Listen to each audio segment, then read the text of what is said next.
Assalamualaikum warahmatullahi wabarakatuh. Saya Syahrul dari kelas 12 IPS 1. Kali ini saya akan menjelaskan tentang hak asasi manusia dan juga tentang tragedi Jambu Kupok yang terjadi di Aceh. Yang pertama yaitu ada pengertian hak asasi manusia. Hak asasi manusia diambil dari kata human right yang berarti hak asasi. Hak mengandung makna sebagai pedoman berperilaku, melindungi kebebasan serta menjamin harkat dan martabat, sedangkan asasi diambil dari istilah leges fundamentalis yang berarti hukum dasar dan juga terdapat banyak pendapat ahli tentang pengertian hak asasi manusia. Salah satunya adalah dari John Locke yang mengatakan hak asasi manusia adalah suatu yang melekat pada manusia yang tanpanya manusia mustahil dapat hidup sebagai manusia. Sifatnya tidak dapat dihilangkan atau dikurangi oleh siapapun. Lalu ada macam-macam HAM. Yang pertama, hak asasi pribadi atau personal human rights. Hak ini merupakan hak yang berhubungan dengan kehidupan pribadi setiap orang, seperti kebebasan menyampaikan pendapat, kebebasan bergerak, kebebasan berpindah ke berbagai tempat, dan lain sebagainya. Lalu ada hak asasi politik, politik rights. Hak asasi politik yaitu hak seseorang untuk berpolitik, seperti memilih pemimpin, mengikut sertakan dalam kegiatan pemerintahan, lalu hak membuat petisi dan lain sebagainya. Lalu ada hak ekonomi, property rights.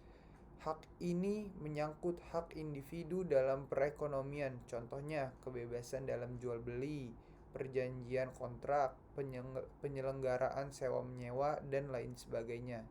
Lalu ada hak asasi peradilan, procedural rights.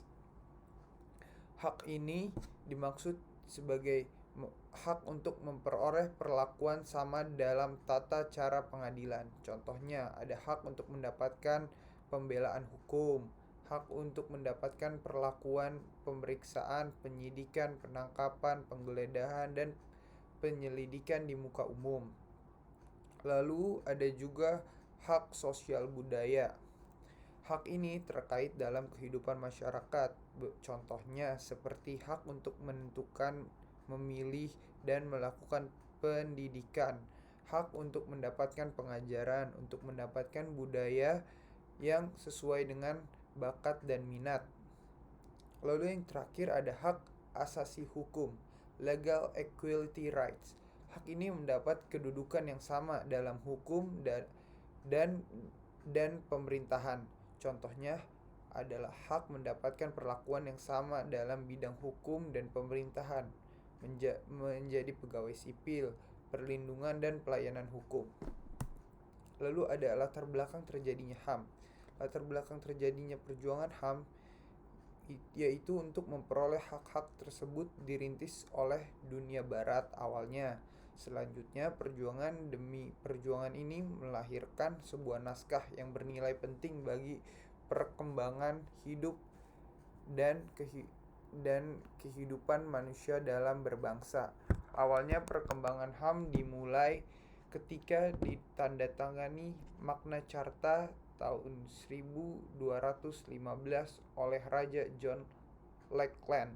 Kemudian juga penandatangan Petition of Right pada tahun 1628 oleh Raja Charles.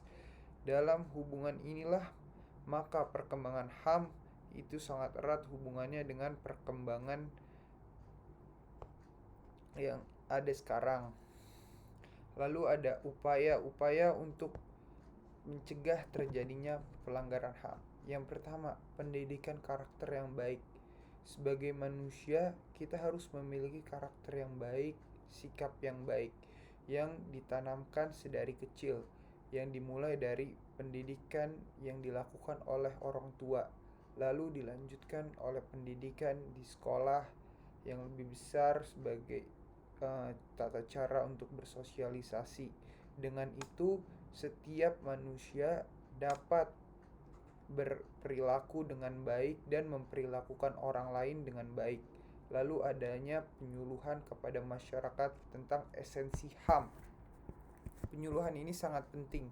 Kita juga dapat mengedukasi masyarakat yang belum mengerti apa itu esensi HAM, sehingga mereka mengetahui dan menjalankan haknya sendiri dan hak orang lain dengan baik. Lalu yang terakhir adalah membuat lembaga-lembaga penanganan kasus HAM. Ini sangat penting. Ini tugas yang harus dilakukan kita sebagai masyarakat dan juga pemerintah untuk menjaga hak asasi manusia. Saat ini telah terbentuk Komnas Perlindungan HAM yang menjalankan tugasnya sebagai menangani kasus HAM dan membantu setiap masyarakat yang memiliki masalah dalam hak asasi manusia. Dengan lembaga ini, masyarakat juga dapat mengadukan pelanggaran-pelanggaran HAM, dapat berdiskusi tentang kasus-kasus HAM yang lainnya. Lalu kita sekarang akan membahas tentang tragedi Jambu Kupuk yang terjadi di Aceh. Tragedi Jambu Kupuk itu terjadi pada 17 Mei 2003. Adalah sebuah peristiwa pelanggaran HAM berat yang terjadi di wilayah Aceh Selatan. Peristiwa ini terjadi saat operasi militer yang dilakukan oleh Tentara Nasional Indonesia oleh Gerakan Aceh Merdeka. Sebanyak 16 orang penduduk sipil tak berdosa mengalami penyiksaan, penembakan, pembunuhan di luar proses hukum, dan pembakaran serta 5 orang lainnya turut mengalami kekerasan oleh anggota TNI. Kronologinya adalah peristiwa ini diawali sebelumnya ada informasi dari seseorang informan kepada anggota TNI bahwa pada 2001 sampai dengan 2002 Desa Jambu Kupuk termasuk salah satu daerah basis Gerakan Aceh Merdeka atau GAM. Puncaknya pada 17 Mei 2003 sekitar pukul 7 pagi sebanyak 3 truk reo berisikan ratusan pasukan berseragam militer yang datang ke desa itu. Lalu TNI kemudian menginterogasi warga satu persatu dan menanyakan keberadaan orang-orang GAM yang mereka cari. Ketika warga menjawab tidak tahu, pelaku langsung memukul dan menendang warga. Peristiwa ini mengakibatkan warga harus mengungsi 44 hari ke sebuah masjid di dekat desanya. Lalu tentara akan kembali datang ke desa Jambu Kupuk. Pelanggaran yang terjadi adalah aparat keamanan sering melakukan tindakan kekerasan terhadap penduduk sipil seperti penangkapan, penghilangan orang secara paksa, penyiksaan, dan perampasan harta benda yang mengakibatkan 12 warga sipil meninggal dunia, 3 rumah terbakar, lalu 4 orang perempuan ditendang dan dipopor oleh senjata api.